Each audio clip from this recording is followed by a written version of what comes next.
J'ai pas compris si c'était Manchester United que je viens de voir. Je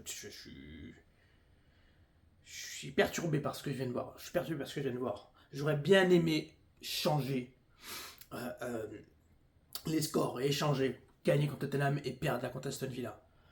Mais avec cette équipe, on peut s'attendre à tout, on s'attend à tout, c'est n'importe quoi ce qu'ils font. Je ne sais pas ce qu'ils ont fait. Ils ont fait un match de mental, j'exagère, en tout cas ils ont géré le match de A à Z, ils ont gagné 2-0 contre Aston Villa. J'avais même pas envie de regarder le match, mais je me suis dit, allez, dernier match, on va regarder ce qui va se passer avec l'histoire de Garnacho, Bruno Fernandes, Amorim, quel 11 il va remettre sur le terrain, comment ce 11 va pouvoir se comporter. Et là, on a bien vu ce qui s'est passé.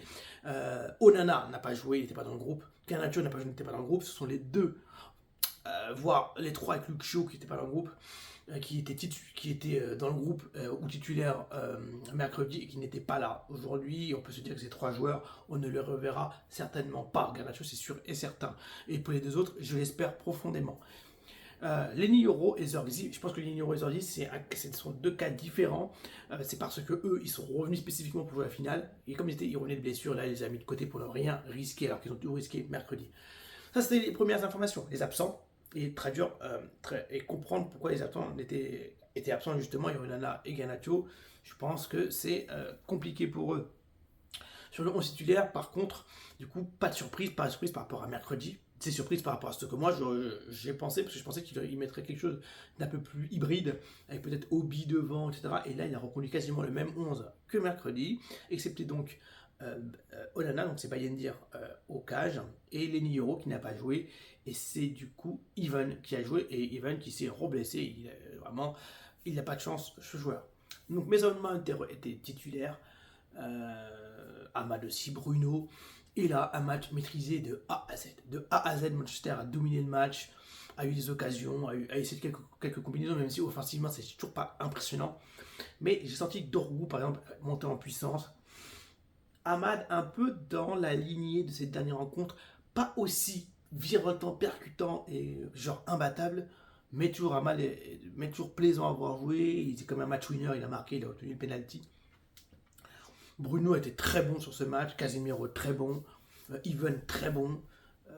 Mazraoui est sorti malheureusement, Dalot l'a remplacé, Dalot est sorti après. Elioud malheureusement n'a pas pu marquer et je pense vraiment que mentalement il n'est pas dedans.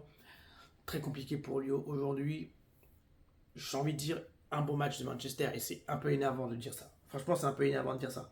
C'est énervant. On jouait contre Aston Villa qui jouait sa place en Ligue des Champions. A priori, moi je pensais qu'on allait se faire finir, qu'on allait se faire terminer. J'étais quasiment sûr. Et là, Manchester United nous sort une performance de malade mental. Malade mental. Dans le sens où on s'y attendait pas à ce moment-là chez nous, dernier match de la saison. On réussit à gagner 2-0. Aston Villa ne sera pas en Ligue des Champions. On s'y attendait pas. Enfin, on s'y attendait pas en tout cas qu'on batte cette équipe. Une belle surprise, mais des questions qui se posent.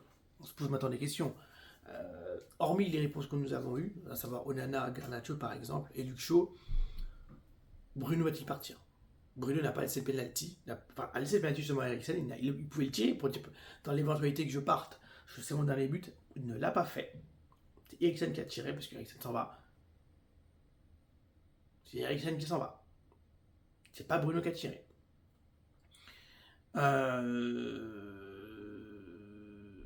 Non. Je pense que on n'a pas d'attaquant, donc Eulun joue. Il aurait pu faire jouer Obi, mais il a fait jouer Eulun.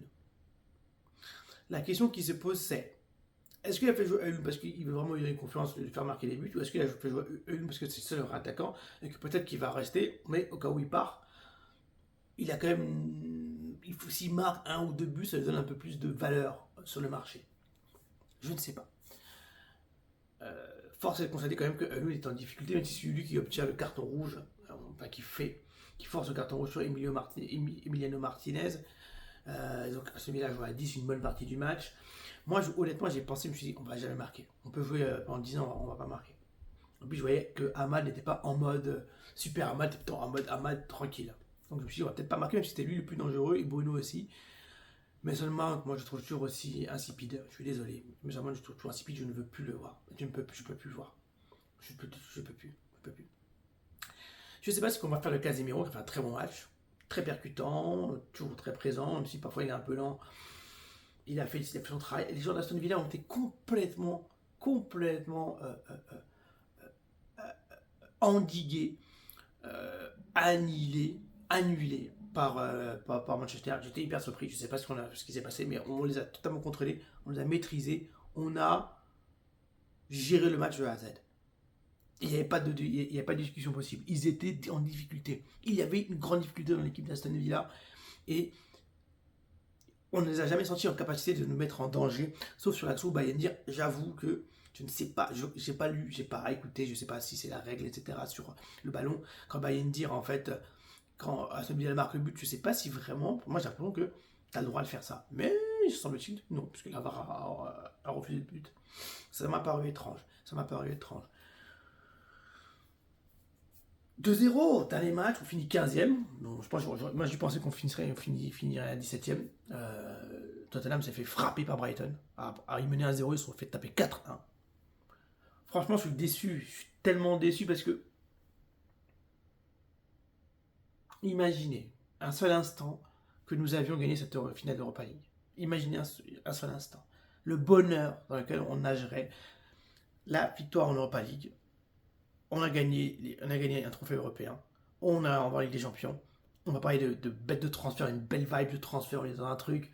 On est dans une méta où c'est un délire de ouf. Et on vient dimanche jouer. On bat Aston Villa à domicile. Au revoir, bye bye. Ta. Honnêtement, si c'était une fin de saison qui nous aurait tellement apaisé, même si on aurait eu une saison compliquée de ouf, ça lancerait l'air à Amorim d'une manière fulgurante. Ça remet une dynamique. Là, on a un goût pas mi-figue mi-raisin, mais amer. Parce qu'on a cette performance du dimanche, où les joueurs ont sorti impliqués très bons. Et on a de l'autre côté, on se dit, mais Tottenham, les gars, vous n'avez pas du tout fait ça. Et Aston Villa et Tottenham, c'est pas une lumière par rapport à Aston Villa. Cela veut dire une seule chose, que mentalement, nos joueurs ne sont pas présents. C'est le mental. Il y a quelque chose dans le mental de cette équipe, dans le psyché de cette équipe, dans l'aura de cette équipe, dans cette énergie, dans l'âme de cette équipe, dans l'âme du club qui ne se passe pas. C'est ça qui se passe pas. C'est sûr et certain. C'est ça qui se passe pas. Comment transcender ça? Parce que sur un match où il n'y a pas d'enjeu, on a juste à se prouver être revanchard et limite si on perdait, c'était pas grave. On a gagné. Quand c'est l'équipe qui pouvait jouer avec des champions, qui a joué avec les champions cette année, qui est allé en quart de finale, et qui jouait sa peau, et qui là se retrouve en Europa League à cause de nous.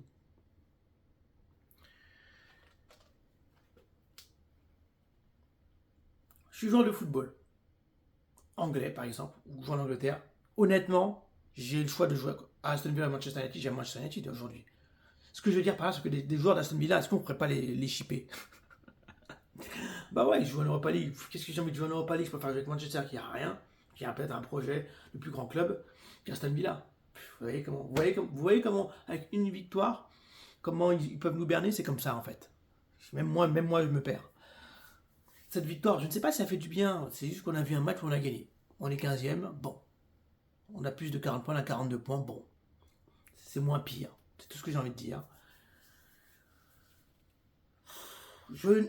J'ai du mal à penser à ce match, j'ai du mal à réfléchir, à structurer ma pensée, j'ai du mal à tirer des conclusions. La seule conclusion que je peux tirer, les seules conclusions que je peux tirer, c'est que Karaté ne va plus jouer.